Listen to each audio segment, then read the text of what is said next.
More than 5 years later, after the deadly fire on the Deepwater Horizon oil rig in the Gulf of Mexico and the oil leak leading to the worst environmental disaster in U.S. history, well, there is finally a legal settlement for Texas and the other affected states.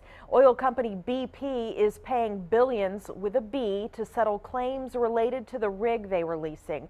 Most of that goes directly to the Gulf states. Let's start with Texas. More than $788 million. Almost all of it for restoration projects.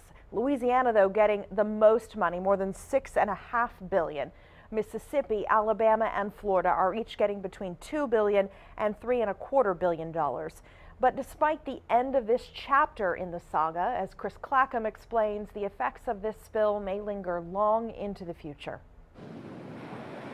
BP's agreement with 5 Gulf states to settle claims stemming from the Deepwater Horizon oil spill in 2010 is the largest environmental settlement in history and ends what's already been 5 years of lawsuits. Instead of battling through a litigation black hole, we have now forged ahead with an agreement to spur hope and spur recovery for our entire Gulf region. BP will pay $18.7 billion to help reverse the damage each state suffered, with Louisiana getting the most at $6.8 billion. Today is not the end of a lawsuit, but it's the beginning of real restoration.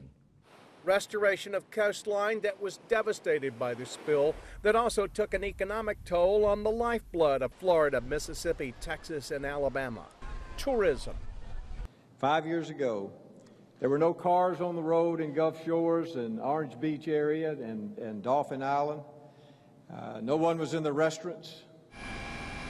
BP was leasing the rig when it exploded and sank off the coast of Louisiana, killing 11 crewmen. For the next 3 months, some 200 million gallons of crude gushed into Gulf waters. Scientists say some of the oil is still out there, maybe enough to possibly create another disaster down the road. Chris Clackham, NBC News. Well, in its lawsuit, the state of Texas argued a variety of tax revenues, including sales taxes, hotel occupancy taxes, and mixed beverage taxes, were all lost when tourists stayed away due to the spill. Governor Abbott released a statement saying the settlement will allow Texas to reinvest in the Gulf community and reinvigorate the economic and environmental health of the region.